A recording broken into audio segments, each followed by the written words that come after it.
Hello friends, welcome to NIFM।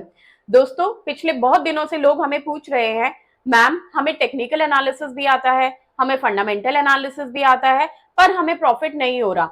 नमस्कार दोस्तों, मैं नेहा स्वागत करती हूँ आपका अपने यूट्यूब चैनल पर। दोस्तों, स्टॉक मार्केट में अगर सक्सेसफुली ट्रेडिंग करनी है, स्टॉक मार्केट में अगर पैसा कमाना है, तो टेक्निकल एनालिसिस के साथ साथ हमारे पास फंडामेंटल एनालिसिस का भी नॉलेज होना चाहिए।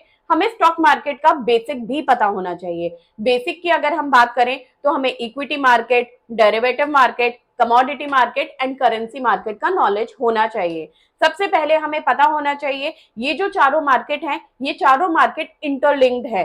किसी भी एक मार्केट में कुछ भी अप्स एंड डाउन्स होते हैं तो दूसरी मार्केट उससे इफेक्ट करती ही करती है। तो दोस्तों, अगर हमें स्टॉक मार्केट में काम करना है तो सबसे पहले हमें चारों मार्केट का नॉलेज होना जरूरी है। अब बात आती है टेक्निकल एनालिसिस की। तो दोस्तों, टेक्निकल एनालिसिस एक बहुत इंपॉर्टेंट पार्ट है जो रोल प्ले करता है ट्रेडिंग में। ट्रेडिंग करने के लिए आपके पास ना ही सिर्फ टेक्निकल एनालिसिस का बेसिक पता होना चाहिए, आपको टेक्निकल एनालिसिस की पूरी नॉलेज होनी चाहिए, जिसमें बेसिक से लेकर एडवांस तक पूरा पता होना चाहिए।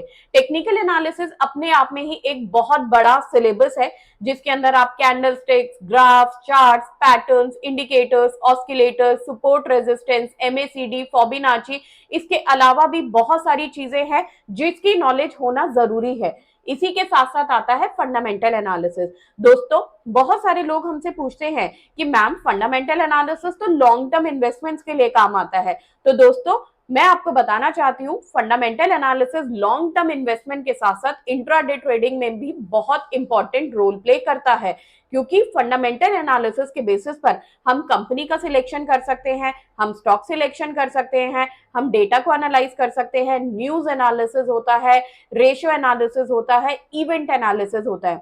तो दोस्तों, technical analysis and fundamental analysis हमें बताता है हमें कौन सा स्टॉक किस टाइम पर बाय करना है, कौन सा स्टॉक किस टाइम पर सेल करना है, मार्केट में क्या राइट टाइम है एंट्री के लिए और मार्केट में क्या राइट टाइम है एग्जिट लेने के लिए।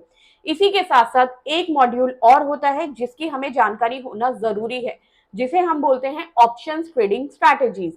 जी हाँ दोस्तों, सही सुना आपने, ऑप्शंस ट्रेडिंग स्ट्रैटेजीज बहुत इंपॉर्टेंट पार्ट है। ऑप्शंस ट्रेडिंग स्ट्रैटेजीज के अंदर हम call option, put options use करके करीब 22 तरीके की स्ट्रैटेजीज होती हैं जिसको हम आपको सिखाते हैं। ऑप्शंस ट्रेडिंग स्ट्रैटेजीज आपको हेल्प करता है अगर आप कम पैसों से इन्वेस्ट कर रहे हैं तो उन कम पैसों से कैसे बड़े प्रॉफिट अर्न किए जाते हैं, that you will get to know through options trading strategies.